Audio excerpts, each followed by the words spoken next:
اعوذ باللہ من الشیطان الرجیم بسم اللہ الرحمن الرحیم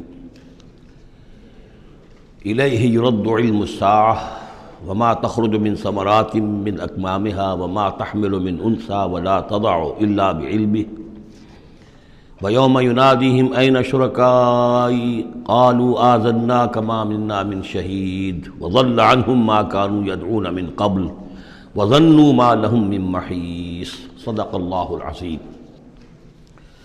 اللہ ہی کے حوالے ہے قیامت کا علم کہ قیامت کب آئے گی۔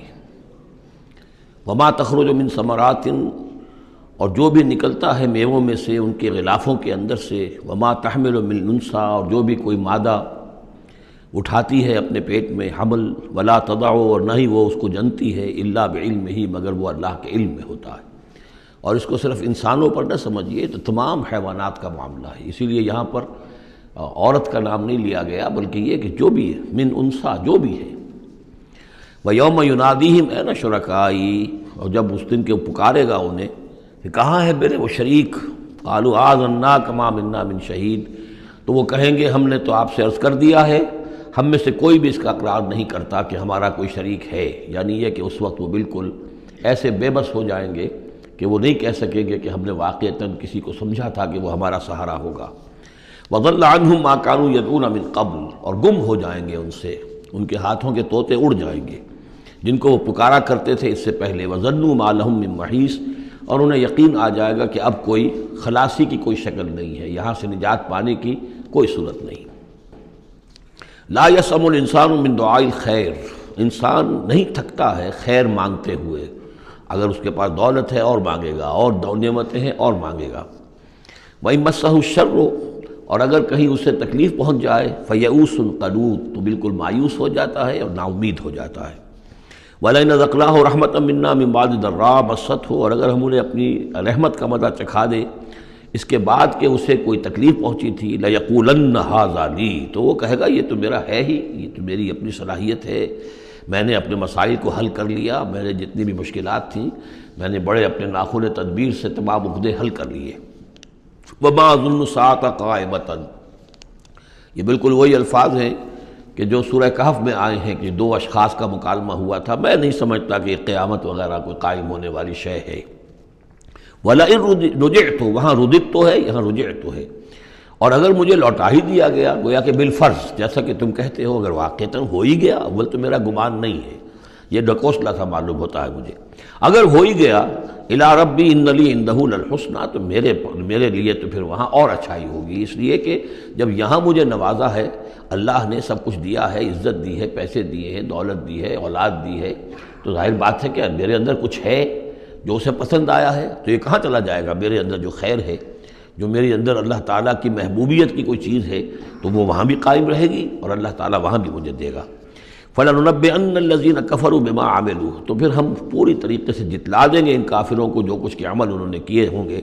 وَلَنُذِيقَنَّهُم مِّنْ عَذَابٍ غَلِيظٍ، اور انہیں لازماً مزہ چکھائیں گے بہت ہی گاڑھے عذاب کا۔ وَإِذَا أَنْعَمْنَا عَلَى الْإِنسَانِ أَعْرَضَ وَنَأَىٰ بِجَانِبِهِ، اور جب ہم انسان پر نعمتوں کی بارش کر دیتے ہیں تو پھر وہ ذرا اپنا رخ پھیر لیتا ہے اور اپنی جانب ایک جانب کو مڑ جاتا ہے، پہلو موڑ لیتا ہے۔ وَإِذَا مَسَّهُ الشَّرُّ فَذُو دُعَاءٍ عَرِيضٍ، اور جب کوئی تکلیف اسے پہنچتی ہے تو بڑی لمبی چوڑی دعائیں کرنے لگتا ہے۔ قُلْ أَرَأَيْتُمْ إِنْ كَانَ مِنْ عِنْدِ اللَّهِ ثُمَّ كَفَرْتُمْ بِهِ، اے نبی ان سے کہیے کہ ذرا سوچو، تھوڑی دیر کے لیے فرض کر لو کہ یہ جو میں پیش کر رہا ہوں قرآن یہ اللہ ہی کی طرف سے ہو، امکان تو ہے نا، 1%، 2%، 3%، کسی درجے میں تو امکان ہے۔ ثُمَّ كَفَرْتُمْ بِهِ، اور پھر تم نے اس کا کفر کیا، من اضل ممن هو فی شقاق بعید، تو کون ہوگا زیادہ بھٹکا ہوا اس سے کہ جو اس طرح کی زدہ کے اندر جا پڑا ہے۔ یعنی سوچو ذرا، غور کرو، جیسے اس سے پہلے آیا ہے کہ میں تم سے کہتا ہوں ایک ایک کر کے، دو دو کر کے، اکیلے اکیلے، دو دو مل کر گفتگو کرو، سوچو سمجھو کہ کیا اس شخص کے اندر کوئی دیوانگی کے آثار ہیں، کوئی ان کے اندر کوئی کبھی ان کی زندگی کے اندر اس سے پہلے جو 40 برس ان کو تمہارے درمیان بسر کی ہے کبھی کوئی جھوٹ بولا ہے۔ اب یہ آخری مرتبہ پھر قرآن مجید کا ذکر آ رہا ہے، اور یہ سب سے اہم ہے ہمارے اس موجودہ دور کے لحاظ سے۔ سَنُرِيهِمْ آيَاتِنَا فِي الْآفَاقِ وَفِي أَنفُسِهِمْ حَتَّى يَتَبَيَّنَ لَهُمْ أَنَّهُ الْحَقُّ، ان قریب ہم انہیں دکھائیں گے اپنی آیات، آفاق میں بھی، یہ پوری کائنات جو ہے، آسمان اور زمین، آفاق، وفی انفسہم، ان کی اپنی جانوں کے اندر بھی، حتیٰ یتبین لہم انہ الحق، یہاں تک کہ یہ بات بالکل واضح ہو جائے گی ان کے لیے، مبرہن ہو جائے گی کہ یہ قرآن حق ہے۔ اس سے اشارہ ہو رہا ہے اس معلومات کے ایکسپلوژن کی طرف کہ جو آج ہو رہا ہے، اور یہ کوئی زیادہ پرانی بات نہیں ہے، یہ زیادہ یوں سمجھیے کہ یہ سائنس کی ڈیولپمنٹ 200 برس کا ہے معاملہ، اور اس میں بھی جو ایکسپلوژن ہوا ہے یہ تو ہاف سینچری سے زیادہ کا مسئلہ نہیں، اسی کے اندر ہوا ہے۔ اور اصل میں آج کے دور میں قرآن مجید کے اعجاز کو ثابت کرنے کے لیے کہ یہ معجزہ ہے، سب سے اہم پہلو یہ ہے۔ تو میں نے جو تعارفی گفتگو کی تھی اس دورہ ترجمہ قرآن سے پہلے، تو میں نے عرض کیا تھا کہ قرآن مجید کے اعجاز کے پہلو بے شمار ہیں، کس کس پہلو سے قرآن معجزہ ہے ہم اس کا احصار نہیں کر سکتے، لیکن موٹی بات یہ سمجھ لیجئے کہ جب قرآن نازل ہوا ہے تو اس کا معجزہ ہونا سب سے زیادہ اس اعتبار سے تھا کہ اپنی ادبیت، اپنی فصاحت، اپنی بلاغت کے اعتبار سے معجزہ تھا، اور اسی پہلو سے چیلنج کیا گیا۔ تمہارے ہاں شعراء ہیں، تمہارے ہاں خطباء ہیں، تمہارے ہاں ادب کا بڑا ذوق ہے، وہ اس جیسی ایک صورت بنا کر لے آؤ۔ باقی یہ کہ نہ بھی سائنسی معلومات تھی ان کے پاس، دوسرے یہ کہ جو فینومینا آف دی نیچر ہیں قرآن میں، آسمان زمین دیکھو، اب ظاہر بات ہے اس وقت وہ آدمی کیا دیکھ رہا تھا؟ اپنی ننگی آنکھ سے جو کوئی دیکھتا تھا وہی دیکھ رہا تھا نا، لیکن آج انسان دیکھ رہا ہے ٹیلیسکوپس کی مدد سے، آج انسان دیکھ رہا ہے مائکروسکوپس کی مدد سے، الیکٹرانک مائکروسکوپ سے، آج جو انسان کے معلومات کا ذریعہ جو ہے، تو گویا کہ وہ آیات الہیہ جو قرآن مجید میں جن کے ذریعے اشارے کر دیے گئے، ان کو جو 1400 برس قبل کا انسان دیکھ رہا تھا اور جو انہیں آج کا انسان دیکھ رہا ہے، وہ زمین و آسمان کا فرق ہے۔ اور ہوتے ہوتے یہ ثابت ہوتا چلا جا رہا ہے کہ جو کچھ قرآن مجید نے کہا تھا وہی حق ہے۔ اس میں اگرچہ ابھی کچھ حصے رہ گئے ہیں، لیکن بہت سے پہلو ہیں جو واضح ہو رہے ہیں، اور روزانہ کوئی شکل ایسی آتی ہے کہ جس سے کہ ان سائنسی حقائق سے قرآن مجید کا حق ہونا ثابت ہوتا ہے۔ لہذا آج کے دور میں اس کام کو بہت اہمیت حاصل ہے کہ اس کے لیے محنت کی جائے، کوشش کی جائے۔ اب اتفاق کی بات ہے کہ یہ کام کیا بھی ہمارے ہاں، تو بہرحال جو سب سے بڑی نمایاں کتاب ہے وہ ایک فرینچ سرجن نے کیا، وہ ایمان لے آئے، مورس بکائی، لیکن یہ کہ کسی مسلمان کو یہ توفیق نہیں ہوئی کہ وہ مطالعہ کرتا ان سائنسز کا اور ان کے حوالے سے پھر وہ کمپیریٹو اسٹڈی کرتا بائبل اور قرآن کے مابین، اور پھر کہتا اور دعوے کے ساتھ کہہ سکتا کہ سائنسی جو بھی انکشافات آج تک ہوئے ہیں قرآن کا ایک حرف بھی غلط ثابت نہیں ہوا۔ ہاں، قرآن مجید کے ان الفاظ سے جو معنی پہلے سمجھے گئے تھے جبکہ معلومات کا دائرہ محدود تھا وہ غلط ہو سکتے ہیں، لیکن قرآن کا لفظ غلط ثابت نہیں ہوا۔ آج قرآن کا وہ لفظ زیادہ اجاگر ہو کر، روشن ہو کر، جیسا کہ میں نے آپ سے عرض کیا علقہ، اب علقہ کہاں سے لے آئے؟ اب یہ علقہ فائدہ، فؤاد، فائدہ اس سے ہے، تو یہ چیزیں اب اور زیادہ واضح ہوتی جا رہی ہیں۔ یا کہ تمام اجرام سماویہ کا کل فی فلک یسبحون، جتنا آج معلوم ہے یہ پہلے تو معلوم نہیں تھا۔ کئی دور آئے ہیں، پہلے انسان سمجھتا تھا زمین ساکن ہے، سورج چلتا ہے، پھر سوچا کہ نہیں یہ تو سورج ساکن ہے، زمین چلتی ہے۔ آج ہمیں معلوم ہے کوئی شے ہے ہی نہیں، سکون محال ہے قدرت کے کارخانے میں، کوئی ذرہ بھی جو ہے اندر، جو ایک ایٹم ہے وہاں بھی حرکت ہے، وہ نیوٹرونز جو ہیں وہ کس طریقے سے چکر لگا رہے ہیں بے تابانہ، حرکت ہی حرکت ہے۔ تو اس اعتبار سے قرآن مجید جدید سائنسی اکتشافات کے ذریعے سے جس طریقے سے اس کے حقائق مبرہن ہو رہے ہیں، اس پر زیادہ توجہ کی ضرورت، البتہ اس میں تکلف کرنا اور زبردستی کرنا نہیں۔ جہاں وہ بات ابھی واضح نہیں، اب صاف مان لو، جو بھی ہم سورہ آل عمران میں پڑھ آئے ہیں کہ یہ بات ابھی واضح نہیں ہے، لیکن ہمیں یقین ہے کل من عند ربنا، یہ سب اللہ کی طرف سے ہے۔ وقت آئے گا کہ ثابت ہو جائے گا کہ جو کچھ قرآن نے جو الفاظ استعمال کیے تھے، جو حقیقت منکشف ہوگی، وہ عین ان الفاظ میں صحیح فٹ ہو جائے گی، اگرچہ ابھی ہم اس کی وضاحت نہیں سمجھ سکتے۔ تو جہاں تکلف نہ کیا جائے، تسنع نہ کیا جائے، کھینچتان نہ کی جائے، یہ نہ کیا جائے، یہ بعض لوگوں نے یہ کیا ہے، لیکن یہ کہ جہاں تک کہ وہ حقائق ثابت ہو چکے ہوں تو ان کو بہرحال استعمال میں لایا جانا چاہیے کہ قرآن مجید کی حقانیت کو اس کے ذریعے سے مبرہن کیا جائے۔ اب دیکھیے یہ لفظ جو آیا ہے سنوریہم، اب سین جب آتا ہے فعل مضارع پر تو وہ مستقبل کی بات بن جاتا ہے، مستقبل میں ہم دکھائیں گے انہیں اپنی نشانیاں۔ اب ظاہر بات ہے سائنس جو ہے وہ اسٹڈی کر رہی ہے، ایکسپلور کر رہی ہے، خلا کو ایکسپلور کر رہی ہے، اور سمندروں میں ایکسپلوریشن ہو رہی ہے، آرکٹک اور انٹارکٹک کی ایکسپلوریشن، کہاں تک انسان پہنچا ہے، کیسی جان جوکھوں میں ڈال کر لوگوں نے جو ہے وہ چیزیں جو ہے معلومات کا خزانہ جمع کیا ہے۔ سنریہم آیاتنا فی الآفاق وفی انفسہم حتی یتبین لہم انہ الحق، یہ بات اور مبرہن ہوتی جائے گی، مزید واضح ہوتی جائے گی، مزید اجاگر ہوتی جائے گی، قرآن حق ہے۔ اولم یکفی بربک انہ علی کل شیء شہید، کیا کافی نہیں ہے یہ بات تیرے رب کے لیے کہ وہ تو ہر چیز پر گواہ ہے، ہر کائنات کی ہر شے اس کی نگاہوں کے سامنے ہے۔ لیکن آج سے 1400 برس پہلے وہ انہی الفاظ میں اس نے بیان کیا تھا جسے اس وقت کا انسان سمجھ سکتا۔ وہ باتیں آج کے حوالے سے جو باتیں آ رہی ہیں وہ بیان کر دی جاتی ہیں، سمجھ میں کس کی آتی ہیں؟ انہم فی مریۃ من لقاء ربہم، آگاہ ہو جا یہ لوگ اپنے رب سے ملاقات کے بارے میں دھوکے میں پڑے ہوئے، شکوک و شبہات میں پڑے ہوئے۔ الا انہ بکل شیء محیط، آگاہ ہو جا وہ ہر چیز پر محیط ہے، ہر چیز کا احاطہ کیے ہوئے ہے۔ سورۃ الشورى، اور یہ سورت جو ہے اب ان 4 سورتوں میں یوں سمجھ لیے کہ کلائمیکس ہے، اس مضمون کا کلائمیکس، نقطہ عروج یہاں آ رہا ہے، اور وہ ہے اجتماعی عملی توحید۔ انسان جو ہے ایک متمدن حیوان ہے، یہ مانتے ہیں سب لوگ، تمدن مل جل کر رہتا ہے، اسے اجتماعی نظام وجود میں آتا ہے۔ اجتماعی نظام کے مختلف پہلو ہم نے شمار کیے ہیں، ایک معاشرتی نظام ہے، اس سے بھی پہلے عائلی نظام ہے، خاندانی نظام ہے، پھر معاشرتی نظام ہے، پھر اقتصادی یا معاشی نظام ہے، پھر سیاسی نظام ہے۔ یہ تمام جو نظام ہیں یہ جب تک کہ اللہ کی حاکمیت کے تابع نہیں ہوتے تو گویا کہ اجتماعی سطح پر تو توحید نہیں ہے، وہ تو شرک ہے۔ پھر افراد جو ہیں اکیلے اس میں ہو سکتے ہیں موحد ہوں، اور وہ کس شکل میں ہوں گے؟ جبکہ وہ تن من دھن اس باطل اور مشرکانہ نظام کا قضا کما کر کے اور وہاں توحید کا نظام قائم کرنے کے لیے لگے ہوئے ہوں اور انہوں نے اس کے اندر لگا دیے ہوں، تب تو وہ ہے موحد، ورنہ تو وہ مشرک ہے۔ اگر مشرکانہ نظام کو انہوں نے دل سے تسلیم کر لیا، اسی مشرکانہ نظام میں وہ اپنی دوڑ دھوپ کر رہے ہیں پاؤں پھیلانے کے لیے، جائیداد بنانے کے لیے، اپنے کوئی پروفیشن میں شائن کرنے کے لیے، کسی اور معاملے میں ساری بھاگ دوڑ اس کے لیے ہو رہی ہے، اس کا مطلب یہ کہ انہوں نے اس نظام کو ذہناً قبول کر لیا۔ تو جنہوں نے اس طاغوت کو قبول کر لیا انہوں نے اللہ کا انکار کیا، چاہے وہ نمازیں پڑھتے ہوں بلکہ تہجد بھی پڑھتے ہوں۔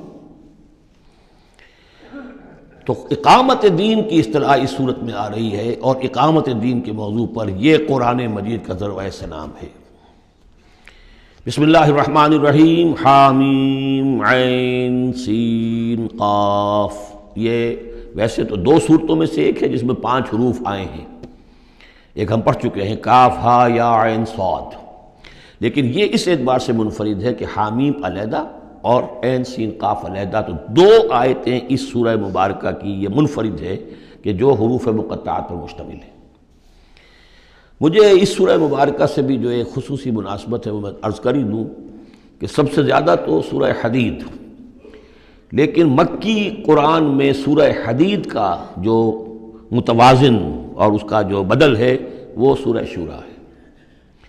جو مقام سورہ حدید کو حاصل ہے مدنی قرآن میں، وہی مقام سورہ شورى کو حاصل ہے مکی قرآن میں، اور یہ بھی دیکھ لیجئے کہ تقریباً یہ دگنی ہے اس سے، اس کی آیات ہیں 29، اس کی آیات ہیں 53، اور چونکہ مکی قرآن جو ہے وہ دگنا ہے مدنی قرآن سے اپنے حجم کے اعتبار سے۔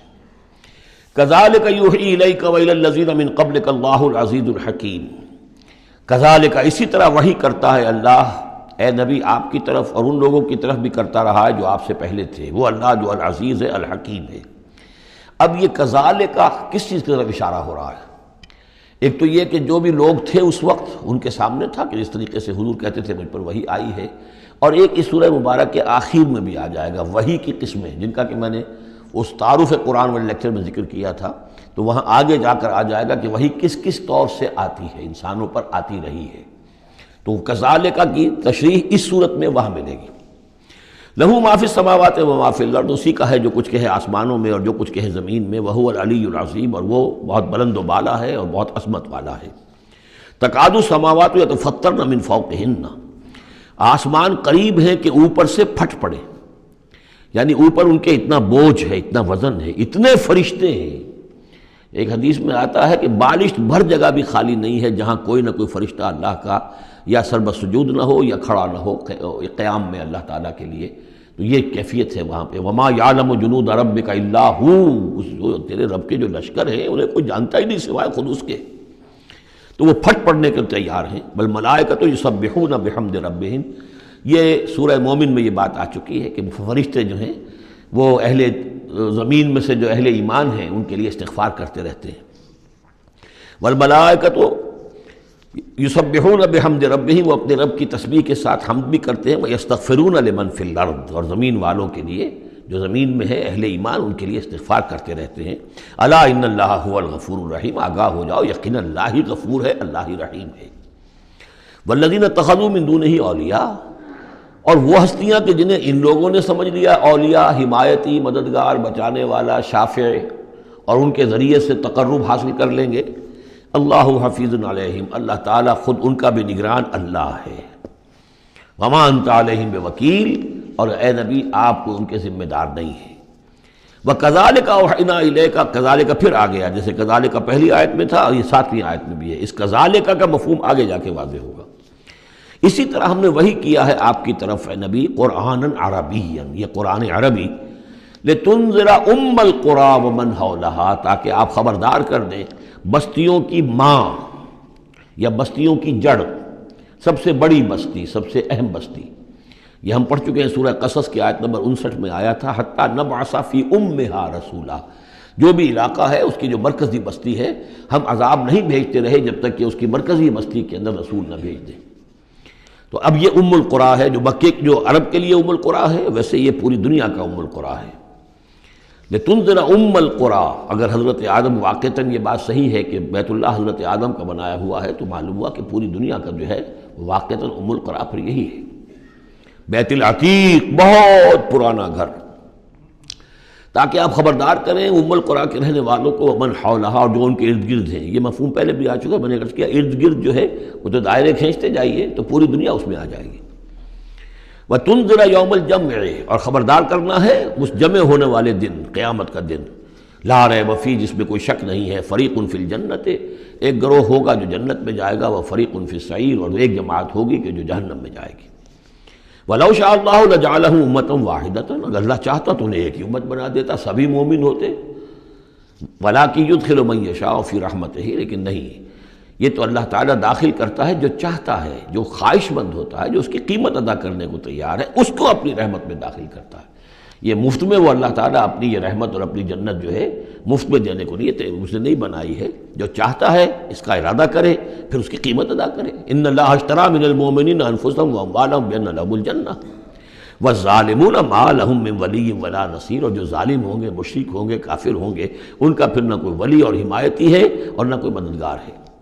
ابھی اتخذوا من دونہ اولیاء، دوبارہ وہی بات آئی کہ انہوں نے اللہ کے سوا جو ہے کہ اپنے اور حمایتی اختیار کر لیے ہیں۔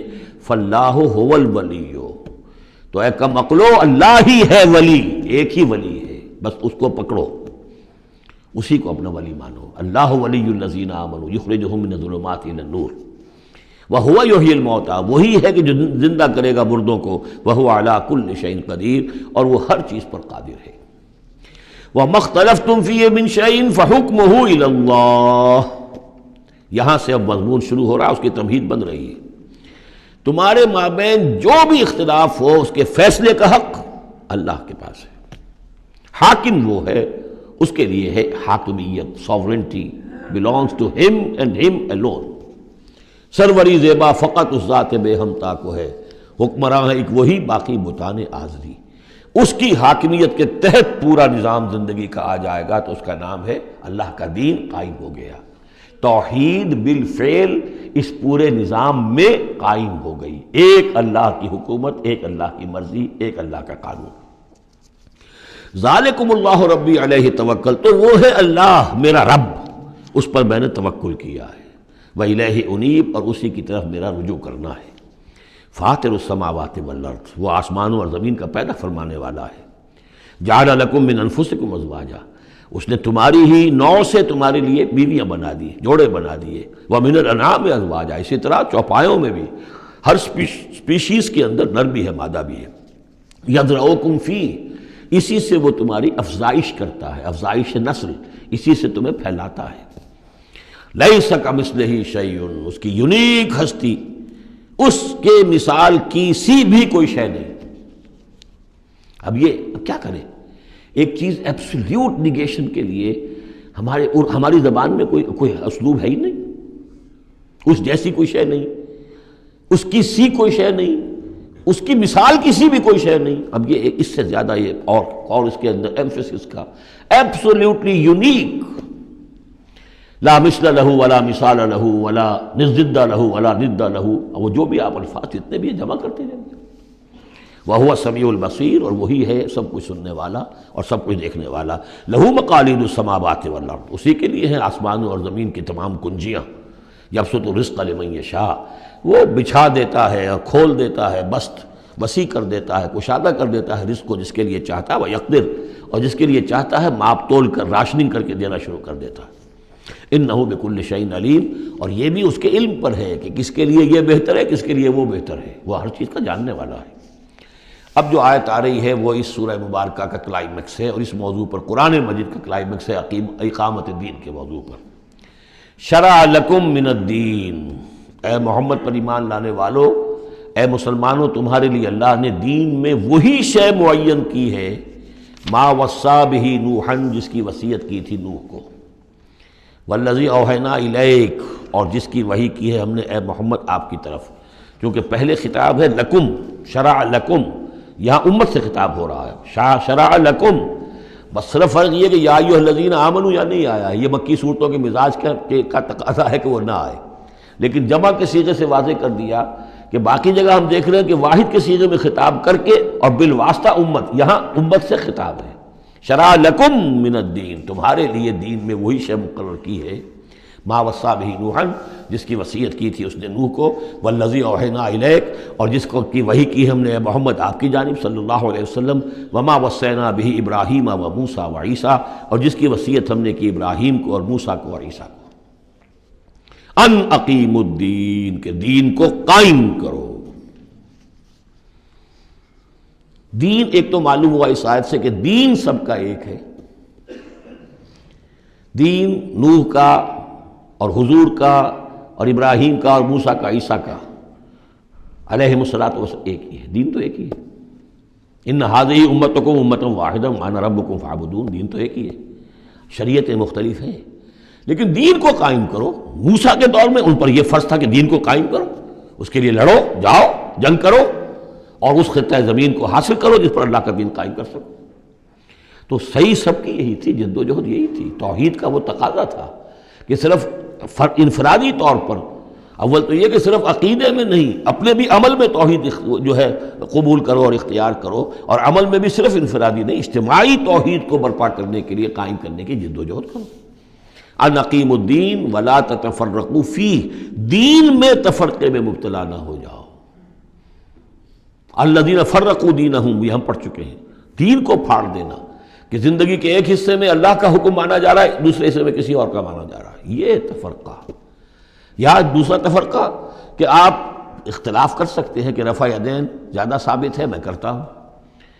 کسی کی رائے ہے کہ نہیں، امام ابو حنیفہ کا موقف جو ہے وہ زیادہ صحیح ہے، وہ نہیں کرتا، کوئی حرج نہیں. لیکن دین میں، دین ایک ہے، دلیل ہوگی اللہ اور اس کے رسول کی. دین میں فرق نہیں ہے. وہ تو چاہے حنفی ہیں، مالکی ہیں، شافعی ہیں، حنبلی ہیں، سلفی ہیں، دین تو سب کا ایک ہے، اسلام. اسی طرح شریعت موسوی اور بھی کسی اور کی ہوگی، شریعت محمدی، دین سب کا ایک. اس میں تفرقہ نہیں ہونا چاہیے. دین کو قائم کرنے کی جد و جہد کرو. ولا تتفرقوا فی، دین میں تفرقہ نہ ہو. یہ ہے وہ اقامت دین کی فرضیت. اس میں چونکہ عام طور پر ترجمہ جو ہے شاید آپ کے پاس بھی ہو تو قائم رکھو دین کو کر دیا گیا ہے، وہ بھی صحیح ہے. دو ہی سچویشن ممکن ہے، یا تو دین قائم ہے تو اسے قائم رکھو، صحیح ہے. خیمہ اگر کھڑا ہے تو کھڑا رکھا جائے گا کہ آندھی آ رہی ہے تو آپ اس کی رسیوں کو پکڑ رہے ہیں، اس کے بانسوں کو پکڑ کر کھڑے ہو رہے ہیں تاکہ خیمہ گر نہ جائے. اس کو قائم رکھو. اور خیمہ گر گیا تو کھڑا کرو. اب اثر نو سے آپ ریکٹ کریں گے. تو یہ دونوں ترجمے بالکل صحیح ہیں. قائم کرو، قائم رکھو. قائم ہے تو قائم کرو، قائم نہیں ہے تو رکھو، اور قائم نہیں ہے تو قائم کرو. ان اقیموا الدین ولا تتفرقوا فیہ کبر علی المشرکین ما تدعوہم الیہ. بہت بھاری ہے یہ مشرکین پر بات جس کی طرف اے نبی آپ ان کو بلا رہے ہیں. انہوں نے تو زندگی تقسیم کی ہوئی ہے. جو خدا کا ہے وہ خدا کو دو، اور جو قیصر کا ہے وہ قیصر کو دو. حکومت کا ہے وہ حکومت کو دو، اور جو مولوی کا حق ہے وہ مولوی کو دو. اب یہ تقسیم ہے جس پر دنیا چل رہی ہے. اور اس پر اگر فرض کیجئے علماء بھی راضی ہو گئے، ٹھیک ہے، ہمیں تو جو کچھ ہے وہ مل ہی رہا ہے نا، تو وہ تو پھر گویا کہ اس دین کی طرف ہی ہو گئی۔ جس نے اس تقسیم کے اوپر اپنے دل کو مطمئن کر لیا، جس نے ریکنسائل کر لیا ذہناً اپنے آپ کو اس تقسیم کے ساتھ، اس کا پھر اللہ سے کوئی تعلق نہیں۔ کبر علی المشرکین ما تدعوہم، اسی وجہ سے آتا ہے نا دو جگہ، اور ایک دفعہ تو ہم پڑھ چکے ہیں سورہ توبہ کے اندر، هو الذی ارسل رسولہ بالہدی ودین الحق لیظہرہ علی الدین کلہ ولو کرہ المشرکون، چاہے یہ مشرکوں کو کتنا ہی ناگوار ہو، لیکن اللہ نے محمد کو بھیجا ہی اس لیے ہے تاکہ وہ دین کو پورے کے پورے نظام زندگی پر غالب کرے، چاہے مشرکوں کو کتنا ناگوار ہو، مشرک تو پسند نہیں کرے گا اس کو۔ اللہ یجتبی الیہ من یشاء، اللہ جس کو چاہتا ہے اپنی طرف کھینچ لیتا ہے، وَيَهْدِي إِلَيْهِ مَن يُنِيبُ، اور جو خود رجوع کرتا ہے اس سے وعدہ ہے اس کا کہ ہدایت دے گا۔ یہ اللہ کی شان ہے، اللہ کسی کو راہ چلتے کو بلا لیتا ہے۔ اس کو صوفیہ کہتے ہیں سالک مجذوب اور مجذوب سالک۔ کچھ لوگ ایسے ہوتے ہیں کہ جو بڑی محنت کرتے ہیں، مشقت کرتے ہیں، سلوک طے کر رہے ہیں، روحانی منزلیں طے کر رہے ہیں، پھر کہیں جا کر وہ ایسی جگہ پر پہنچے کہ وہ کہہ سکتے ہیں کہ ہاں آپ کسی مقام پر آ گئے ہیں، اللہ کا کوئی قرب حاصل ہو گیا۔ ایک وہ ہوتے ہیں جنہیں اللہ پہلے کھینچ کے اپنے قریب کر لیتا ہے پہلے، اور پھر وہ سلوک طے کرتے ہیں، تو کچھ لوگ اس قسم کے ہوتے ہیں۔ صدیقین جو ہیں وہ سالک مجذوب ہیں، شہداء جو ہیں وہ مجذوب سالک ہیں، کھینچ لیا حضرت عمر کو اللہ تعالیٰ نے۔ ان کے اپنے مزاج کی وہ کیفیت تھی نہیں، ان کو بالکل مزاج ہی اور تھا، ان کی دلچسپی ہی اور تھی، وہ تو کھینچ لیا۔ وَمَا تَفَرَّقُوا إِلَّا مِن بَعْدِ مَا جَاءَهُمُ الْعِلْمُ بَغْيًا بَيْنَهُمْ، اور انہوں نے تفرقہ نہیں کیا اور یہ نہیں تقسیم ہوئے مگر اس کے بعد کہ ان کے پاس علم آ چکا تھا۔ اب یہ جو اقامت دین کا دعوت لے کر حضور کھڑے ہوئے تو ایک تو ان کے مخاطبین مشرک تھے، فرمایا کہ اے مشرک، اے نبی صلی اللہ علیہ وسلم، یہ مشرکین کے لیے تو ہے ہی بہت مشکل بات کہ آپ کی بات کو قبول کر سکے، کبر علی المشرکین ما تدعوہم الیہ، تو بہت بعید ہے اس سے۔ البتہ آپ کو اگر یہ خیال ہو کہ یہ اہل کتاب جو ہیں یہ تو واقف ہیں اللہ سے، کتاب سے، تورات سے، انجیل سے، اور یہ تو قیامت کو بھی مانتے ہیں، فرشتوں کو مانتے ہیں، سب کچھ مانتے ہیں، یہ تو آسانی سے مان لیں گے، یہ بھی امید نہ رکھیے آپ۔ یہاں حضور کو بتایا جا رہا ہے کہ آپ ایسی توقعات نہ رکھیں، اس لیے کہ ان لوگوں نے تفرقہ ڈالا ہے جبکہ ان کے پاس حق آ چکا تھا۔ کس لیے؟ وَمَا تَفَرَّقُوا إِلَّا مِن بَعْدِ مَا جَاءَهُمُ الْعِلْمُ بَغْيًا بَيْنَهُمْ، یہ آپس میں زدم زدہ ہے، آپس میں کون اوپر اور کون نیچے کی بحث میں یہ پڑے ہوئے ہیں، تو یہ آپ کو کیسے اوپر مان لیں گے؟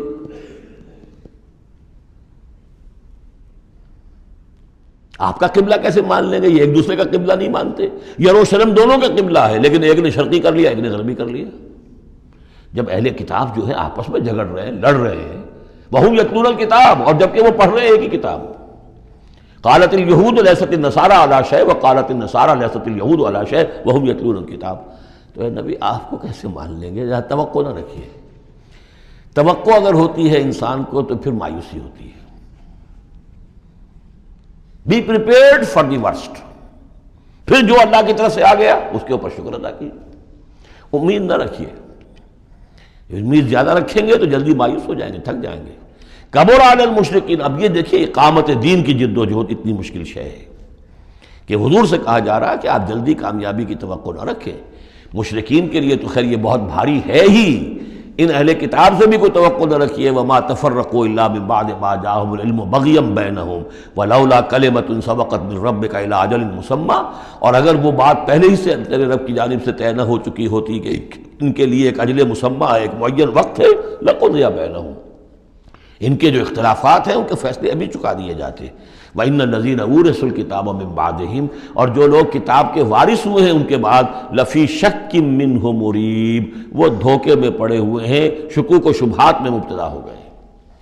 جب اللہ تعالیٰ کسی امت کو کتاب دیتا ہے اور اس امت کے اندر جو ہے پھر وہاں کے نوجوان فرض کیجئے تیسری چوتھی پانچویں نسل میں آ کر دیکھتے ہیں کہ جو اس کتاب کے عالم ہیں، پڑھنے پڑھانے والے ہیں، آپس میں دست و گریبان ہیں، لڑ رہے ہیں، ان کی زندگیوں کو بھی ہم دیکھتے ہیں تو وہ بھی اسی طرح کے دنیا دار ہیں جیسے ہم ہیں، تو ان کا اعتماد کتاب پر سے اٹھ جاتا ہے کہ ہم نے تو یہ کتاب پڑھی نہیں، انہوں نے تو پڑھی ہوئی ہے، یہ تو اس کتاب کو پیے ہوئے ہیں، اور پھر ان کا کردار یہ ہے۔ تو کیا ہے اس کتاب میں؟ پھر ذرا نوٹ کیجئے اس کو، وَإِنَّ الَّذِينَ أُورِثُوا الْكِتَابَ مِن بَعْدِهِمْ لَفِي شَكٍّ مِّنْهُ مُرِيبٍ، ان کے اندر شکوک و شبہات، ریب پیدا ہو جاتے۔ وَإِنَّ الَّذِينَ أُورِثُوا الْكِتَابَ مِن بَعْدِهِمْ لَفِي شَكٍّ مِّنْهُ مُرِيبٍ، ان کے اندر شکوک و شبہات، ریب پیدا ہو جاتے۔ فلذالک فدعو، فلذالک فدعو، تو اے نبی آپ اسی کی دعوت دیتے رہیے، دیتے رہیے۔ ذالکہ کا اشارہ کدھر ہوگا؟ ان اقیم الدین، اقامت دین کی دعوت دیتے رہیے، دیتے رہیے۔ واستقم کما امرت، آپ کو اقامت دین کا حکم دیا گیا ہے، دین کو غالب کرنے کی جد و جہد کے لیے آپ کو بھیجا گیا ہے، آپ اسی پر جمے رہیے۔ Never settle for anything less. یہ تو چاہیں گے کمپرومائز کرنا، ودوا لو تدہنوا فیدہنون، یہ کافر تو چاہیں گے کہ آپ ذرا نرم پڑے تو وہ بھی نرم پڑ جائیں، لیکن آپ نہیں، آپ کھڑے رہے۔ الحق من ربکم، سورہ کہف میں ہم پڑھ چکے ہیں، الحق من ربکم فمن شاء فلیؤمن ومن شاء فلیکفر، یہ حق ہے تمہارے رب کی طرف سے، جو چاہے پورے پر ایمان لائے، جو چاہے چھوڑ دے، دفع ہو جائے۔ اللہ کو تمہاری ضرورت نہیں ہے، تمہیں اللہ کی ضرورت ہے۔ فلذالک فدع واستقم کما امرت ولا تتبع اہواءہم، ان کی خواہشات کی پیروی نہ کیجیے۔ یہی بات تو ہے جو پھر آگے سورہ بقرہ میں آئی۔ آگے اس لیے کہہ رہا ہوں کہ نازل تو بعد میں ہوگی نا، ابھی 5-6 سال کے بعد نازل ہوگی سورہ بقرہ۔ لن ترضی عنک الیہود ولا النصارى حتی تتبع ملتہم، اے نبی یہ یہودی اور نصرانی آپ سے راضی نہیں ہوں گے جب تک کہ آپ ان کی پیروی نہ کریں۔ وہ تو کہیں گے ہمارے پیچھے چلو، ہماری گدیاں ہیں، ہماری خانقاہیں چلی آ رہی ہیں، ہمارے مدرسے ہیں، ہمارے یہاں پہ یہ جو ہے مسندیں ہیں ہمارے پیچھے چلو، ہم تمہارے پیچھے کیوں چلیں؟ بڑی اہم ہے یہ 3 آیتیں، بڑی اہم ہے، بڑی اہم ہے۔ شرع لکم من الدین سے شروع ہو کر اور یہ 15ویں آیت، فلذالک فدع واستقم کما امرت ولا تتبع اہواءہم وقل آمنت بما انزل اللہ من کتاب، اور کہہ دیجئے کہ میرا ایمان تو ہے اس کتاب پر جو اللہ نے نازل کی ہے۔ یہ گویا کہ خلاصہ آ گیا یہ سورہ حامیم سجدہ کا، وہ کتاب 6 دفعہ جو کتاب کا ذکر اس میں آیا ہے۔ اس کی دعوت ہے تو اس کتاب کے ذریعے سے، استقامت ہے تو اس کتاب کو پڑھنے سے استقامت ہوگی۔ اتل ما اوحی الیک من کتاب ربک واقم الصلاۃ ان الصلاۃ تنہی عن الفحشاء والمنکر وَأُمِرْتُ لِأَعْدِلَ بَيْنَكُمْ، اور کہہ دیجئے مجھے حکم ہوا ہے تمہارے مابین عدل قائم کروں۔ تم مجھے کوئی واعظ نہ سمجھو، واعظ گو، واعظ قصہ گو، واعظ کہنے کے لیے آئے، اچھی باتیں کہیں، لوگ بھی گردن جھکا کے سن لیتے ہیں، یہ بھی واعظ کہہ کے چلے جائیں گے، کچھ خدمت کر دیں گے ان کی، اللہ اللہ خیر صلی اللہ، ایک محفل ہم نے منعقد کر لی، ثواب ہو گیا۔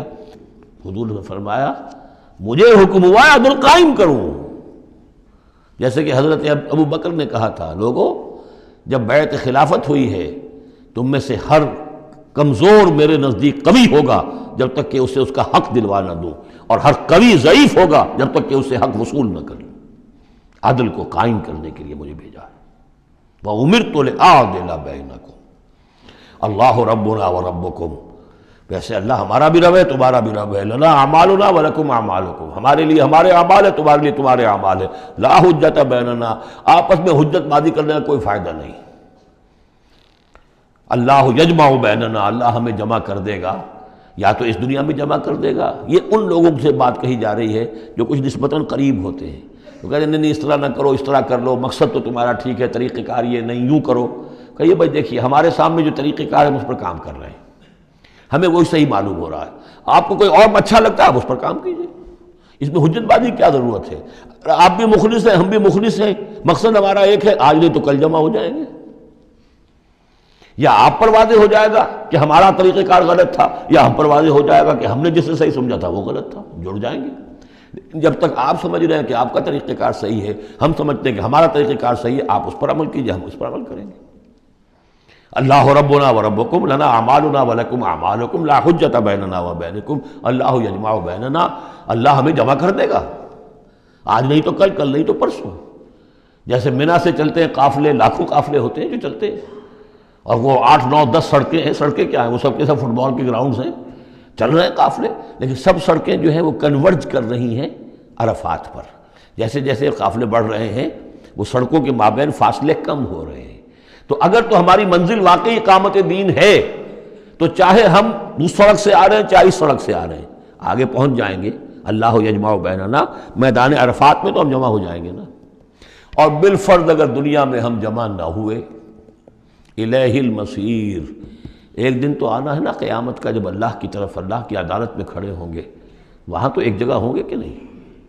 وہاں دودھ کا دودھ پانی کا پانی علیحدہ ہو جائے گا۔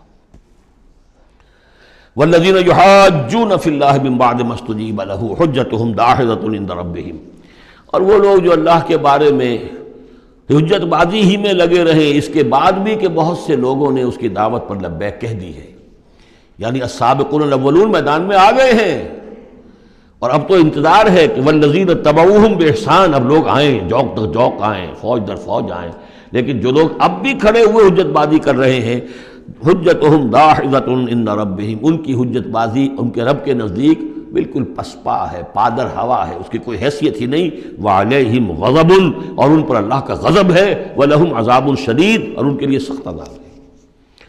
اللہ الذی انزل الکتاب بالحق والمیزان، یہ کتاب اور میزان ایک آیت میں جمع یا یہاں ہے یا سورہ حدید میں ہے۔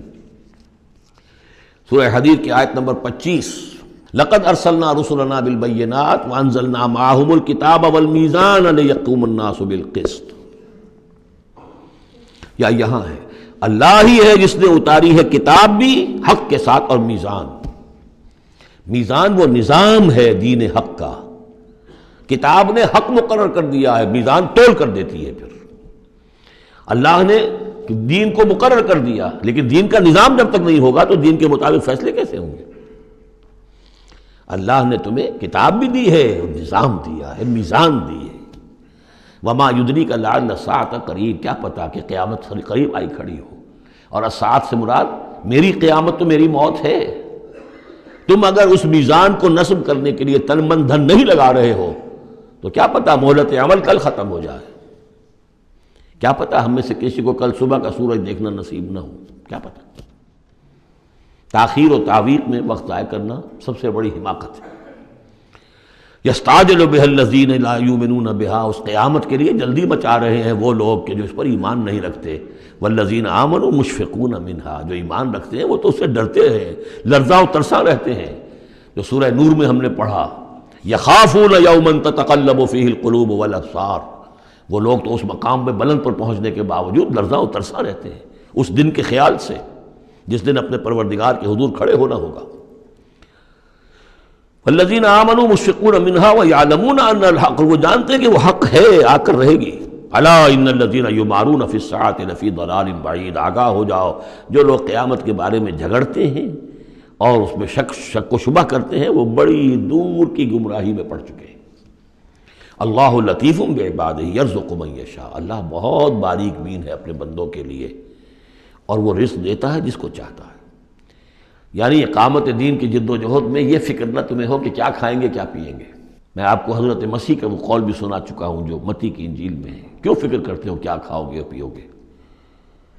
کیا جنگل کی چڑیاں جو ہیں جو نہ ہل چلاتی ہیں، نہ بوتی ہیں، نہ کاٹتی ہیں، لیکن صبح کو اپنے گھونسلوں سے نکلتی ہیں اور شام کو آسودہ ہو کر واپس آتی ہیں، تو وہ رب جو ان کو کھلاتا پلاتا ہے وہ تمہیں نہیں کھلائے گا؟ کیوں تشویش کرتے ہو کہ کیا پہنیں گے؟ جنگل کی سوسن کو نہیں دیکھتے کہ جیسا خوبصورت لباس اللہ نے اسے دیا ہے؟ سلیمان بھی اپنی ساری شان و شوکت کے باوجود ویسی پوشاک نہیں رکھتا تھا۔ تو جو اس گھاس کو یہ سب کچھ دے رہا ہے جو آج ہے اور کل جلا دی جائے گی، کیا وہ تمہیں نہیں، تمہارا تن نہیں ڈھانکے گا؟ لیکن تمہیں ایمان نہیں ہے۔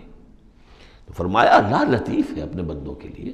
ایک دفعہ یکسو ہو کر فیصلہ تو کرو کہ اب اپنے آپ کو وقف کرنا ہے اس کام کے لیے۔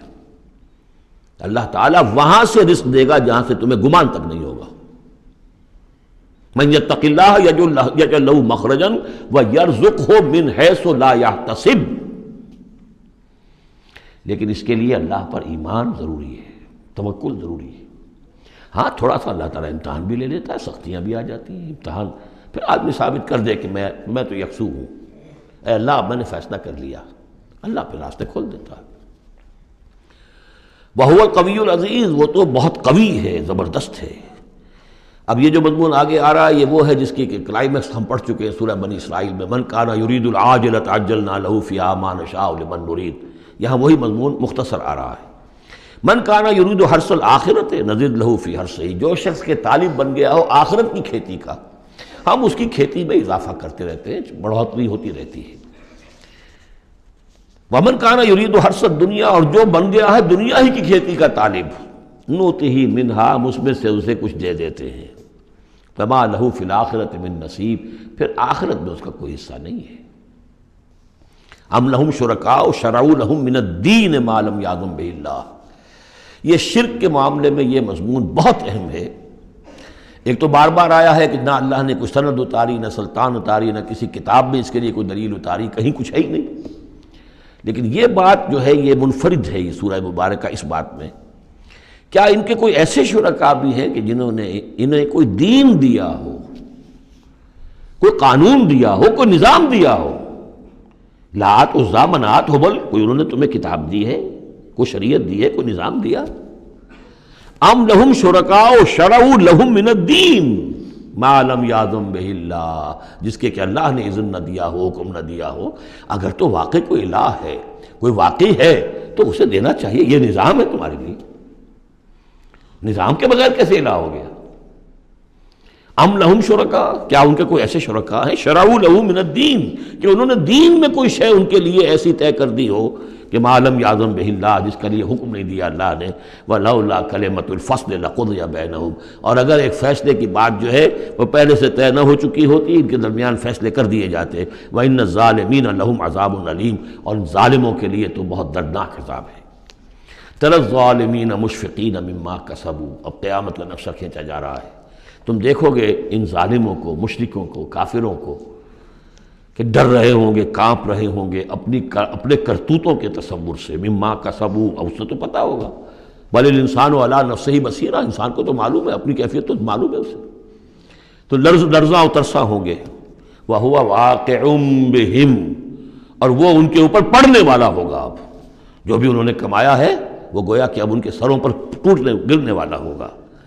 وَالَّذِينَ آمَنُوا وَعَمِلُوا الصَّالِحَاتِ، اور اس کے برعکس وہ لوگ جو ایمان لائے تھے، جنہوں نے ایمان کے تقاضے پورے کیے، عمل صالح کا حق ادا کیا، فی روضات الجنات، وہ جنتوں کے باغات میں ہوں گے۔ لہم ما یشاءون عند ربہم، ان کے لیے وہ سب کچھ ہوگا ان کے رب کے پاس جو کچھ وہ چاہیں گے۔ ذالک هو الفضل الکبیر، یقیناً یہ بہت بڑی فضیلت ہے جو انہیں حاصل ہو جائے گی۔ ذالک الذی یبشر اللہ عبادہ الذین آمنوا، یہ ہے وہ انجام نیک جس کی بشارت دے رہا ہے اللہ اپنے ان بندوں کو، الذین آمنوا وعملوا الصالحات، جو ایمان لائیں اور نیک عمل کریں۔ قل لا اسألکم علیہ من اجرا قل لا اسألکم علیہ اجرا الا المودۃ فی القربى، کہہ دیجئے کہ میں تم سے کوئی اجرت نہیں مانگتا، کوئی اجر نہیں مانگتا، کوئی مزدوری نہیں مانگتا، کوئی انعام میں نے کبھی نہیں مانگا، الا المودۃ فی القربى، سوائے قرابت داری کے لحاظ کے۔ وَمَنْ يَقْتَرِفْ حَسَنَةً نَزِدْ لَهُ فِيهَا حُسْنًا، اور جو کوئی بھی کوئی بھلائی کمائے گا تو ہم اس کے لیے اس میں اور بھلائی میں اضافہ کرتے رہیں گے۔ ان اللہ غفور شکور، یقیناً اللہ تعالیٰ غفور ہے اور شکور ہے۔ ام یقولون افترى علی اللہ کذبا، کیا ان کا یہ خیال ہے کہ یہ قرآن محمد نے خود گھڑ کر صلی اللہ علیہ وسلم اللہ تعالیٰ کی طرف منسوب کر دیا ہے؟ فَإِن يَشَإِ اللَّهُ يَخْتِمْ عَلَىٰ قَلْبِكَ، اب یہاں پہ خطاب حضور سے کرتے ہوئے اللہ تعالیٰ فرما رہے ہیں کہ اے محمد اگر ہم چاہیں، اگر اللہ چاہے تو آپ کے قلب کے اوپر مہر کر دے، یعنی پھر یہ کہ یہ جو آپ کے پاس وحی آ رہی ہے وہ وحی نہیں آ سکے گی، یعنی وحی کا آنا جو ہے اس میں آپ کے اختیار کو سرے سے یہ دخل بھی نہیں ہے۔ کجا یہ کہ آپ اس کو بنائیں، گھڑیں اور اس کو خود تصنیف کریں، یہ تو بالکل خالصتاً آپ کے لیے وہبی شے ہے۔ اگر ہم چاہیں، اللہ چاہے تو یہ کہ اسی طرح جیسے کہ سورہ بنی اسرائیل میں آ چکا ہے کہ ہم چاہیں تو لَنَذْهَبَنَّ بِالَّذِي أَوْحَيْنَا إِلَيْكَ، پھر ہم لے جائیں، سلب کر کے لے جائیں آپ سے اس وحی کو، اور قرآن مجید آپ کے سینے میں سے ہم سلب کر لیں، اختیار مطلق ہمارا ہے۔ ان کو بتایا جا رہا ہے کہ اس میں محمد الرسول اللہ صلی اللہ علیہ وسلم کا شخصی طور پر کوئی دخل نہیں۔ وَيَمْحُو اللَّهُ الْبَاطِلَ وَيُحِقُّ الْحَقَّ بِكَلِمَاتِهِ، اور اللہ تعالیٰ باطل کو تو محو کر دیتا ہے، مٹا دیتا ہے، اور حق کا حق ہونا اپنی باتوں سے، اپنی کلمات سے ثابت فرما دیتا ہے۔ بس اس میں وقت لگتا ہے، لیکن یہ کہ بالآخر احقاق حق اور ابطال باطل، یہ الفاظ آئے تھے سورہ انفال میں، اس لیے کہ اس کے بعد جو ہے غزوہ بدر میں وہ احقاق حق اور ابطال باطل کا جو ہے مرحلہ گویا کہ وہ مبرہن ہو گیا، واضح ہو گیا، اور الفرقان، فرق کر دیا اس نے حق و باطل کے مابین۔ انہ علیم بذات الصدور، یقیناً وہ واقف ہے اس سے بھی کہ جو سینوں کے اندر پوشیدہ ہے۔ وَهُوَ الَّذِي يَقْبَلُ التَّوْبَةَ عَنْ عِبَادِهِ، اور وہی ہے کہ جو اپنے بندوں سے توبہ کو قبول فرماتا ہے۔ وَيَعْفُو عَنِ السَّيِّئَاتِ، اور ان کی بہت سی برائیوں سے عفو درگزر سے بھی کام لیتا ہے بہت سی برائیوں کے بارے میں۔ وَيَعْلَمُ مَا تَفْعَلُونَ، اور جو کچھ تم کرتے ہو وہ اس کے علم میں ہے۔ وَيَسْتَجِيبُ الَّذِينَ آمَنُوا وَعَمِلُوا الصَّالِحَاتِ وَيَزِيدُهُم مِّن فَضْلِهِ، اور جو لوگ ایمان لائے ہوں اور ایمان کے ساتھ نیک عمل کر رہے ہوں ان کی وہ دعائیں سنتا ہے، قبول فرماتا ہے، اور انہیں اپنے فضل سے اور دیتا ہے، مزید ان کے اندر ان کے ایمان اور اعمال کے اندر ترقی فرماتا ہے۔ والکافرون لہم عذاب شدید، اور جہاں تک کافروں کا تعلق ہے ان کے لیے تو پھر بہت سخت سزا ہے۔ وَلَوْ بَسَطَ اللَّهُ الرِّزْقَ لِعِبَادِهِ لَبَغَوْا فِي الْأَرْضِ، اگر اللہ تعالیٰ نے اپنے بندوں کے لیے زمین میں رزق کو کھول دیا ہوتا، خزانے جو ہے بہت کشادہ کر دیتا، ہر ایک کو بالکل با فراغت ہر وقت بسہولت رزق مل رہا ہوتا، تو پھر تو یہ زمین میں اور زیادہ سرکشی کرتے۔ ابھی ان کا حال یہ ہے کہ محنت کرنی پڑتی ہے، مشقت کرنی پڑتی ہے، تب ان کو 2 وقت کی روٹی ملتی ہے، تب تو ان کی سرکشی کا یہ عالم ہے۔ وَلَوْ بَسَطَ اللَّهُ الرِّزْقَ لِعِبَادِهِ لَبَغَوْا فِي الْأَرْضِ وَلَٰكِن يُنَزِّلُ بِقَدَرٍ مَّا يَشَاءُ، لیکن اللہ تعالیٰ نازل کرتا ہے اندازے کے مطابق جو چاہتا ہے۔ إِنَّهُ بِعِبَادِهِ خَبِيرٌ بَصِيرٌ، یقیناً وہ اپنے بندوں کے حالات سے باخبر بھی ہے اور دیکھ بھی رہا ہے۔ وَهُوَ الَّذِي يُنَزِّلُ الْغَيْثَ، اور وہی ہے کہ جو بارش برساتا ہے، من بعد ما قنطوا، جب کہ وہ مایوس ہو چکے ہوتے ہیں، یعنی موسم گزر رہا ہے اور بارش نہیں ہوئی ہے تو دلوں کے اوپر جو ہے مایوسی کے سائے گہرے ہوتے جا رہے ہیں، لیکن اچانک پھر اللہ تعالیٰ بارش برسا دیتا ہے۔ وَهُوَ الَّذِي يُنَزِّلُ الْغَيْثَ مِن بَعْدِ مَا قَنَطُوا وَيَنشُرُ رَحْمَتَهُ، اور بارش کے برسنے سے پھر اس کی رحمت جو ہے وہ پھیل جاتی ہے، عام ہو جاتی ہے، اس کا بستر بچھ جاتا ہے۔ وَهُوَ الْوَلِيُّ الْحَمِيدُ، اور یقیناً وہی ہے کہ جو پشت پناہ ہے، مددگار ہے، حامی ہے، اور اپنی ذات میں ستودہ صفات ہے، اسے کسی حمد کی حاجت نہیں ہے۔ وَمِنْ آیاتِهِ خَلْقُ السَّمَاوَاتِ وَالْأَرْضِ، اور اس کی نشانیوں میں سے ہے آسمان اور زمین کی تخلیق۔ وَمَا بَثَّ فِيهِمَا مِن دَابَّةٍ، اور یہ کہ ان دونوں میں جو اس نے جاندار پھیلا دیے ہیں۔ ظاہر بات ہے کہ آسمانوں میں فرشتے ہیں، زمین میں آپ کو معلوم ہے حیوانات ہیں، حشرات الارض ہیں، طرح طرح کے جاندار ہیں، اور پھر انسان ہیں۔ وَهُوَ عَلَىٰ جَمْعِهِمْ إِذَا يَشَاءُ قَدِيرٌ، اور وہ جب بھی چاہے گا ان کو جمع کرنے پر قادر ہے، چاہے وہ پھیل گئے ہیں، پوری زمین میں پھیل گئے ہیں، آسمانوں میں پھیلے ہوئے ہیں، لیکن جب اللہ چاہے گا انہیں جمع کر لے گا۔ وَمَا أَصَابَكُم مِّن مُّصِيبَةٍ فَبِمَا كَسَبَتْ أَيْدِيكُمْ، اور تم پر جو کوئی بھی مصیبت آتی ہے تو در حقیقت وہ تمہارے اپنے ہاتھوں کے کرتوتوں کی وجہ سے۔ وَيَعْفُو عَن كَثِيرٍ، اور بہت سے تمہاری جو خطائیں ہیں ان سے تو اللہ تعالیٰ عفو کرتا رہتا ہے، معاف کرتا رہتا ہے، تمام غلطیوں پر نہیں پکڑتا، البتہ کچھ غلطیوں کے اوپر اس کا خمیازہ کچھ تھوڑا بہت تمہیں اس دنیا میں بھی دکھا دیتا ہے۔ وَمَا أَنتُم بِمُعْجِزِينَ فِي الْأَرْضِ، اور تم اللہ تعالیٰ کو نہ تو زمین کے اندر ہرا سکتے ہو، شکست دے سکتے ہو، اور گویا کہ یہاں پر مخفف معنی ہے وَلَا فِي السَّمَاءِ، جس طرح کہ اس سے پہلے آ بھی چکا ایک مقام پر، نہ آسمان میں، یعنی یہ کہ اللہ تعالیٰ کی مشیت کو کوئی شخص جو ہے اس کو شکست نہیں دے سکتا، اس کی اپنی تدبیر ہے، وہ فعال لما یرید ہے، جو ارادہ کر لیتا ہے کر گزرتا ہے۔ وما لکم من دون اللہ من ولی ولا نصیر، اور نہیں ہے تمہارے لیے اللہ کے سوا کوئی ولی اور نہ مددگار۔ ومن آیاتہ الجوار فی البحر کالعلام، اور اس کی نشانیوں میں سے وہ جہاز بھی ہیں جو چلتے ہیں دریاؤں میں اور سمندر میں، اور ایسے ہیں جیسے پہاڑ ایسے جہاز، بڑے بڑے جہاز۔ ان یشاء یسکن الریح، اگر اللہ چاہے تو وہ ہوا کو کھڑا کر دے، ہوا کو ساکن کر دے، اس لیے کہ ظاہر بات ہے یہ بادبانی جہاز ہوتے تھے جو چلتے تھے اور ہوا ہی انہیں لے کر چلتی تھی۔ ان یشاء یسکن الریح، اگر اللہ چاہے تو وہ ہوا جو ہے ساکن ہو جائے، فیظللن رواکد علی ظہرہ، تو پھر وہ کھڑے کے کھڑے رہ جائیں گے سمندر کی پیٹھ پر، یعنی سمندر کے جو ہے پانی کی سطح پر وہ کھڑے رہ جائیں گے۔ ان فی ذلک لآیات لکل صبار شکور، یقیناً اس میں نشانیاں ہیں ان سب لوگوں کے لیے جو صبر کرنے والے ہوں اور جو شکر کرنے والے ہوں۔ او یوبقہن بما کسبوا، یا پھر اللہ تعالیٰ ان کو غرق کر دے، تباہ کر دے ان جہازوں کو ان کے گناہوں کی پاداش میں۔ وَيَعْفُو عَن كَثِيرٍ، لیکن اللہ تعالیٰ بہت سی گناہوں سے اور بہت سی خطاؤں اور تقصیرات سے تو درگزر فرماتا رہتا ہے۔ وَيَعْلَمَ الَّذِينَ يُجَادِلُونَ فِي آيَاتِنَا مَا لَهُم مِّن مَّحِيصٍ، اور تاکہ انسان جان لے کہ جو ہماری آیات میں جو جھگڑا کر رہے ہیں، کٹ حجتیاں کر رہے ہیں، کہ ان کے لیے بھاگنے کی کوئی جگہ نہیں ہے۔ یہ مضامین جو آئے ہیں سورہ مبارکہ میں، وہ جو عام مکی صورتوں کے مضامین ہیں، وہی رد و قضا، وہی ان کے ساتھ گفتگو مشرکین کے ساتھ، کفار کے ساتھ۔ لیکن اب اس صورت کا اقامت دین، جو اس کا جو اصل جو ایکسس ہے، اس کا جو عمود ہے، اس کے اعتبار سے دوسرا نہایت اہم مقام اب آ رہا ہے، 8 آیات ہیں۔ اقامت دین کی جد و جہد کرنے والوں میں کیا اوصاف ہونے چاہیے؟ اگر یہ اوصاف نہیں ہوں گے تو وہ اقامت دین کی جد و جہد نہیں کر سکیں گے۔ تو یہاں پر نقشہ کھینچا جا رہا ہے اس سیرت کا، اس کردار کا، کہ جو لوگ یہ طے کر لیں کہ ان صلاتی و نسکی و محیایا و مماتی للہ رب العالمین، جو اصولی طور پر ایک عزم کر لیں کہ اب ہمیں اپنی بہترین توانائیاں اور قوتیں صرف کرنی ہے اللہ کے دین کو قائم کرنے کے لیے، تو ان کے اندر کیا اوصاف پیدا ہونے چاہیے۔ وہ جو علامہ اقبال کا ایک بڑا سادہ سا شعر ہے، ہو صداقت کے لیے جس دل میں مرنے کی تڑپ، پہلے اپنے پیکرے خاکی میں جاں پیدا کرے۔ تو یہ اوصاف اپنے اندر پیدا کرو تاکہ تم اقامت دین کی جد و جہد کے لیے واقعتاً موضوع ہو سکو۔ پہلی بات، فما اوتیتم من شیء فمتاع الحیات الدنیا، جو شے بھی تمہیں دنیا میں دی گئی ہے بس وہ دنیا کی زندگی کا ساز و سامان ہے، برتنا ہے۔ وما عند اللہ خیر و ابقا، اور جو کچھ اللہ کے پاس ہے وہ خیر ہے اور باقی رہنے والا ہے۔ للذین آمنوا وعلی ربہم یتوکلون، ان لوگوں کے لیے کہ جو ایمان رکھتے ہو اور اللہ پر، اپنے رب پر توکل کریں۔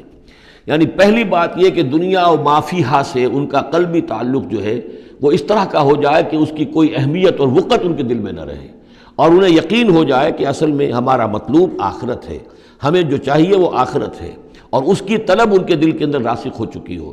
جب تک یہ بے رغبتی نہیں ہوگی دنیا سے، اگر کہیں بھی یہ دنیا کی محبت جو ہے کہیں وہ لگی ہوئی ہے، پھانس آپ کے دل میں چبھی ہوئی ہے، تو ہو سکتا ہے کہ وہ کہیں اڑنگا لگائے گی اور آپ جو ہے اپنے خیال میں تو بڑی ترقی کر رہے ہیں اقامت دین کی جد و جہد میں، لیکن کہیں وہ ایسی اڑنگا لگائے گی کہ اوندھے منہ نیچے گریں گے۔ پہلا فیصلہ یہ ہے کہ آدمی طے کر لے کہ میں طالب آخرت ہوں یا طالب دنیا ہوں، اور نمبر دو یہ کہ توکل اللہ پر۔ یہ دو ایک آیت کے اندر یہ دو شرطیں آئیں۔ اب آگے چلیے، والذین یجتنبون کبائر الاسم والفواحش، اور وہ لوگ کہ جو اجتناب کرتے رہیں بڑے بڑے گناہوں سے اور بے حیائی کے کاموں سے۔ ظاہر بات ہے کہ اپنی سیرت کو ان چیزوں سے اگر پاک نہیں کریں گے تو اس قدم میں، اس میدان میں آگے نہیں بڑھ سکتے۔ لیکن یہاں دوبارہ نوٹ کر لیجئے کہ یہی مضمون سورہ نساء میں آ چکا ہے، ان تجتنبوا کبائر ما تنہون عنہ نکفر عنکم سیئاتکم وندخلکم مدخلا کریما۔ دوسری مرتبہ اب یہاں آ گیا ہے، یعنی یہ کہ اقامت دین کے جو جد و جہد کرنے والے ہوں انہیں کبائر کے بارے میں اصل میں زیادہ حساس ہونا چاہیے۔ صغائر کے معاملے میں جس قدر زیادہ حساس ہم ہو گئے ہیں وہ اصل میں ایک بالکل غلط رخ ہے۔ صغائر کے بارے میں کم اور کبائر کے بارے میں ہو اصل۔ صغائر تو از خود بھی ان الحسنات یذهبن السیئات، جو نیکیاں ہم کرتے ہیں اس سے خود بخود بھی وہ ایسے صغیرہ گناہ جو ہے معاف ہوتے چلے جاتے ہیں، لیکن ہو جاتا ہے الٹا برعکس ہو جاتا ہے معاملہ کہ ایک آدمی ان چیزوں میں تو بہت ہی جزرس ہو جائے اور بہت ہی باریک بین ہو جائے، لیکن جو حضرت مسیح کے الفاظ ہیں کہ مچھر تو چھانتے ہو اور سموچے اونٹ نکل جاتے ہو، یہ صورتحال جو ہے یہ بڑی ہی یوں سمجھیے کہ پیتھولوجیکل کنڈیشن ہے، یہ بیماری کی صورت ہے۔ یہ ہے کہ بڑے بڑے گناہوں سے اپنے آپ کو پاک کرو اور فواحش سے اور بے حیائی سے۔ وَإِذَا مَا غَضِبُوا هُمْ يَغْفِرُونَ، اور یہ کہ اگر کبھی کہیں غصہ آ جائے، جیسا کہ ہم پڑھ چکے ہیں سورہ حامیم سجدہ میں بھی کہ وَإِمَّا يَنزَغَنَّكَ مِنَ الشَّيْطَانِ نَزْغٌ، وہ اگر شیطان کی کوئی چھوٹ لگنے ہی لگے تو فوراً اللہ کی پناہ طلب کرو۔ وَإِذَا مَا غَضِبُوا هُمْ يَغْفِرُونَ، جب انہیں غصہ آتا ہے تو اس غصے کو ڈھانپ دیتے ہیں، غصے کو پی جاتے ہیں۔ غفر کے معنی ڈھانپ دینا ہے، ویسے اس کے جو عام ترجمہ ہے معاف کر دیتے ہیں، بجائے اس کے کہ غصے میں کسی پر حملہ کریں اور کسی سے انتقام لیں، بلکہ اس کے اندر عفو کی صورت ہو جب غصہ آئے۔ ایک ہے سوچ سمجھ کر کوئی اقدام کرنا ہے، کوئی آپ نے چیلنج کرنا ہے کسی باطل کو اور اس میں کوئی آگے بڑھ کر آپ کو اقدام کرنا ہے، وہ اور بات ہے۔ ایک ہے کہ غصے میں آ کر کوئی اقدام کیا جائے۔ وَإِذَا مَا غَضِبُوا هُمْ يَغْفِرُونَ، تو وہ معاف کر دیتے ہیں، یا یوں کہیے غصے کو پی جاتے ہیں، یعنی غصے کے اوپر وہ پردہ ڈال دیتے ہیں۔ غفر جو ہے مغفر کہلاتا ہے خود، کہ جو سر کو ڈھانپ لیتا ہے تاکہ تلوار کا وار اگر سر پر آئے تو سر بچ جائے اور خود اس کو روک لے، تو مغفر، غفر کے معنی ڈھانپ دینا، گناہ کو ڈھانپ لینے والی شے ہے اللہ کی مغفرت۔ اسی طریقے پر یہ کہ وہ غصے کو پی جانے والا، وَالْكَاظِمِينَ الْغَيْظَ، یہ ہم پڑھ چکے ہیں سورہ آل عمران میں۔ نمبر آگے چلیے، وَالَّذِينَ اسْتَجَابُوا لِرَبِّهِمْ، اور وہ لوگ کہ جنہوں نے اپنے رب کی پکار پر لبیک کہا۔ وہ پکار کون سی ہے؟ اس سورہ مبارکہ میں اب تک صرف ایک فعل امر آیا ہے جمع کے صیغے میں، ان اقیم الدین، اور ایک فعل نہیں آیا ہے جمع کے صیغے میں ولا تتفرقوا فیہ۔ پوری صورت میں اب تک نوٹ کر لیجئے گا جا کر۔ تو یہ پکار اللہ کی کون سی ہے؟ اقیم الدین ولا تتفرقوا فیہ۔ اسی کے لیے کہا تھا حضور سے فلذالک فدعوا، اسی کی دعوت دیتے رہیے، آپ کی دعوت اقامت دین کی دعوت ہو۔ یا آپ کی کسی جزوی شے کے اوپر آپ جو ہے وہ ہیمر نہ کر رہے ہو، کسی جزوی سی شے کو آپ نے ہدف نہ بنا لیا ہو، اصل ہدف اقامت دین۔ فلذلک فادع واستقم کما امرت ولا تتبع اهواءهم۔ اب یہاں فرمایا والذین استجابوا لربہم، جنہوں نے اپنے رب کی پکار پر لبیک کہا، واقاموا الصلاۃ، اور نماز قائم کی، اور وامرهم شورى بینہم، چونکہ اب اجتماعی زندگی ہے، جماعتی زندگی ہے، اس میں مشاورت کا نظام ہونا چاہیے کہ وہ جو فیصلے کریں، جو قدم اٹھائیں، وہ باہمی مشاورت سے ہوں۔ یہ بھی روح جب تک کہ اس اجتماعیت کے اندر نہیں ہوگی باہمی مشاورت کی، اور یہ کہ کوئی ایک شخص سمجھے کہ بس ہر معاملے کے اندر مجھے اپنی مرضی چلانی ہے، تو ظاہر بات ہے کہ پھر وہ کام آگے نہیں چلے گا۔ ہم پڑھ آئے ہیں کہ حضور سے یہاں تک کہا گیا ہے کہ یہ جن صحابہ سے خطا ہوئی ہے، غلطی ہو گئی ہے، ان کو بھی آپ وَشَاوِرْهُمْ فِي الْأَمْرِ فَاعْفُ عَنْهُمْ وَاسْتَغْفِرْ لَهُمْ وَشَاوِرْهُمْ فِي الْأَمْرِ، حالانکہ ان سے خطا ہوئی ہے، غلطی ہوئی ہے، لیکن پھر بھی آپ انہیں اپنے مشوروں میں شامل رکھیے، اس لیے کہ اس سے دلجوئی ہوتی ہے، ساتھیوں کے اندر میوچول کانسیپٹ ڈیولپ ہوتا ہے، ایک کانفیڈنس ڈیولپ ہوتا ہے، اور وہ سمجھتے ہیں کہ ہماری بھی بات سنی جاتی ہے۔ اور حضور نے بسا اوقات اپنی رائے کو پیچھے رکھ کر اپنے ساتھیوں کی رائے کے مطابق فیصلہ کیا۔ غزوہ احد میں یہی ہوا ہے، غزوہ بدر میں یہی ہوا ہے کہ جہاں پر آپ نے کیمپ لگانے کا فیصلہ کیا تھا، جب بعض صحابہ نے آ کر کہا کہ ہمیں اگر اجازت ہو ہم اپنی رائے دیں، اور جب انہوں نے کہا کہ ہمارے خیال میں وہ جگہ بہتر ہے، آپ نے کہا ٹھیک ہے، یہاں سے کیمپ اکھاڑو، وہاں لگا دو۔ وَأَمْرُهُمْ شُورَى بَيْنَهُمْ وَمِمَّا رَزَقْنَاهُمْ يُنْفِقُونَ، ایک اور شے جو لازم ہے اقامت دین کی جد و جہد میں، جہاں وقت لگے گا، جہاں آپ کی توانائی صرف ہوگی، اس میں پیسہ بھی لازم درکار ہے۔ وہ دعوت دین کا کام ہو، اقامت دین کی جد و جہد ہو۔ وَمِمَّا رَزَقْنَاهُمْ يُنْفِقُونَ، یہ انفاق کا مضمون آ گیا، اور جو کچھ کہ ہم نے انہیں دیا ہے اس میں سے وہ انفاق کرتے ہیں۔ وَالَّذِينَ إِذَا أَصَابَهُمُ الْبَغْيُ هُمْ يَنْتَصِرُونَ، یہ وہ چیز ہے جس کے لیے میں نے نوٹ کرایا تھا کہ ایک ہے دعوت دین کا مرحلہ، اس دعوت کے مرحلے میں تو صورت وہ بتائی گئی کہ ادفع باللتی ہی احسن، اگر کوئی تمہیں گالی دے تم دعا دو، کوئی تمہیں پتھر مارے تم پھول پیش کرو، لیکن اقامت دین کی جد و جہد اس کے اندر آگے چل کر معاملہ آتا ہے۔ جیسے قتال کا مرحلہ آ گیا تو وہاں تو فرمایا قاتلوا فی سبیل اللہ الذین یقاتلونکم اخرجوہم من حیث اخرجوکم، نکالو انہیں وہاں سے جہاں سے انہوں نے تمہیں نکالا ہے۔ یہاں آ کر معاملہ کیا ہے؟ والذین اذا اصابہم البغی ہم ینتصرون، اور وہ لوگ کہ جن پر اگر کوئی زیادتی کی جاتی ہے تو وہ بدلہ لیتے ہیں۔ یعنی یہاں پر اب تو اس کو اصل میں جد و جہد جو ہے حضور صلی اللہ علیہ وسلم کی، اس کے بھی اگر آپ دو مراحل سمجھیں گے تو ایک جو مکی دور میں وہ تھا، وہ دعوت کا مرحلہ تھا، ابھی اس میں اقدام کوئی نہیں کیا گیا، لیکن جب اقامت دین کے لیے اقدام شروع ہو جائے گا، آگے بڑھ کر باطل کو چیلنج کریں گے، تو اب وہ بات نہیں چل سکتی کہ معاف کر دیا کریں۔ وہاں تو بلکہ یہ ہے کہ جو غزوہ بدر میں جو اسیر ہوئے تھے ان کو بھی اگر فدیہ لے کر چھوڑ دیا گیا تو اللہ تعالیٰ کی طرف سے اس پر بھی اظہار ناپسندیدگی ہو گیا، بلکہ حضرت عمر کی رائے کی جو ہے گویا کہ تائید کی وہی نے کہ ان کو تو سب کو قتل کیا جانا چاہیے تھا، اور وہ ہمارے اندر جو ان کے رشتہ دار ہیں قریبی، وہ اپنے ہاتھ سے قتل کرتے، اس لیے کہ یہ فدیہ دے کر چلے جائیں گے، ظاہر بات ہے کہ اگلے سال وہی لوگ اکثر و بیشتر آ گئے کہ نہیں آ گئے، وہ چڑھائی کر کے آ گئے احد کے اندر۔ تو اس لیے وہاں پر آ کر جب اقامت دین کا مرحلہ جو ہے اقدام کے مرحلے میں وہ جد و جہد آتی ہے تو اس میں ہے والذین اذا اصابہم البغی ہم ینتصرون، یہ گویا کہ ان دونوں مراحل کا آپس کا فرق اور تفاوت ہے۔ بارک اللہ لی ولکم فی القرآن العظیم ونفعنی وإیاکم بالآیات والذکر الحکیم۔